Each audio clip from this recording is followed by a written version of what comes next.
আসসালামু আলাইকুম প্রিয় দেশবাসী, আশা নয় বিশ্বাস সকলে ভালো আছেন, কুশলে আছেন, সুস্থ আছেন। সুজলা সুফলা শস্য শ্যামলা আমার এই প্রিয় মাতৃভূমি বাংলাদেশ রূপের নাই তো শেষ। যদি আপনার হাতে সময় থাকে এবং ওই সময়ের সদ্ব্যবহার করার জন্য উপযুক্ত টাকা থাকে, তাহলে আপনি সময়কে কাজে লাগিয়ে বেরিয়ে পড়ুন বাংলার প্রত্যন্ত অঞ্চলে। আর দেখে আসুন অদেখা খেয়ে, জেনে আসুন অজানা খেয়ে।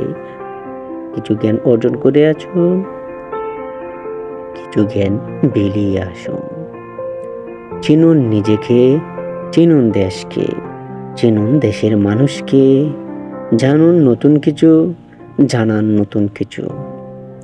আমি এখন আছি রংপুর বিভাগের কুড়িগ্রাম জেলার রৌমারী উপজেলার তুরা বন্দর রুটে। এই রুট রৌমারী উপজেলা থেকে তুরা স্থলবন্দর অর্থাৎ সরাসরি ভারতের সাথে সম্পৃক্ত। বাংলাদেশে রাস্তাঘাটে সর্বাধিক কাজ করেছিল স্বৈরশাসক এরশাদ সরকার, এবং তারপরে বাংলাদেশের এই কারুকার্য রাস্তাঘাট পুনর্মুদ্রিত করেছেন সাবেক স্বৈরশাসক। সবাই চেনেন, সবাই জানেন। আমি এখন আছি তুরা স্থলবন্দরের কাছাকাছি অঞ্চলে। রৌমারী মানুষের সম্পর্কে বলতে গেলে তারা অসাধারণ, অমায়িক, এবং তাদের আচার আচরণ আমাকে খুবই মুগ্ধ করেছে। এখানে দ্রব্যমূল্য স্বাভাবিক দামের চেয়ে কম। বিশেষ করে সারা বাংলায় যখন 1500 টাকা ইলিশ মাছ কেনা বেচা হচ্ছে, তখন রৌমারীতে 400 থেকে 500 টাকার মধ্যে পাওয়া যাচ্ছে, কারণ ব্রহ্মপুত্র নদীর তীরে রৌমারী উপজেলাটি অবস্থিত। ব্রহ্মপুত্র নদী ইলিশ মাছ পাওয়া যায়।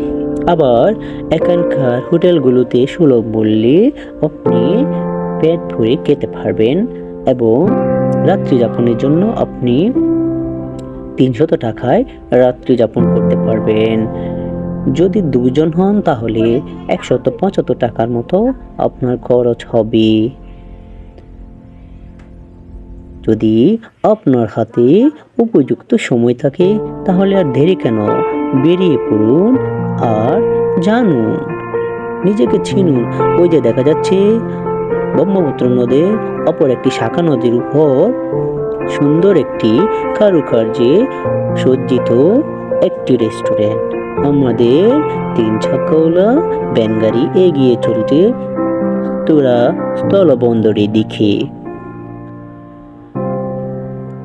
আবার একটি ছোট নদীর উপর দিয়ে যাচ্ছি, আপনারা সেতুর বেড়ে দেখেই বুঝতে পারছেন।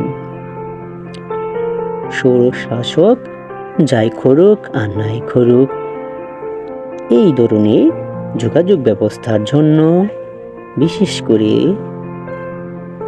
আমরা কথা বলতে বলতে পৌঁছে গেলাম তুরা স্থলবন্দরে।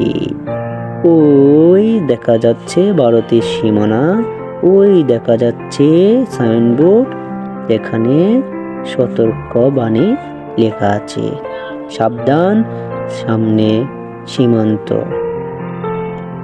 সামনে যাবেন না। ওই দেখা যাচ্ছে ভারতের সীমান্ত, ভারতের আকাশ, ভারতের বিএসএফ এর ঘাঁটি।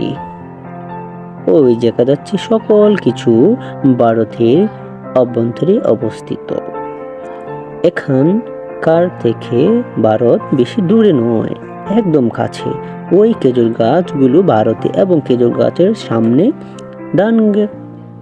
ধান ক্ষেতগুলো ভারতে। ওই দেখা যাচ্ছে একজন মহিলা ছুটে যাচ্ছে, ওটা বাংলাদেশে। সামনে আরো মহিলা আছে, ওরা ভারতে।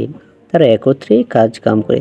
ওই যে ক্ষেত কাটতেছে ওইগুলো বাংলাদেশ, ওর সামনে ভারতে। কথা বলতে বলতে সন্ধ্যা ঘনিয়ে এলো এবং সূর্য অস্ত যাচ্ছে, আমরাও ফেরার পালা। সকলকে ধন্যবাদ। আসসালামু আলাইকুম, বাই বাই, টাটা।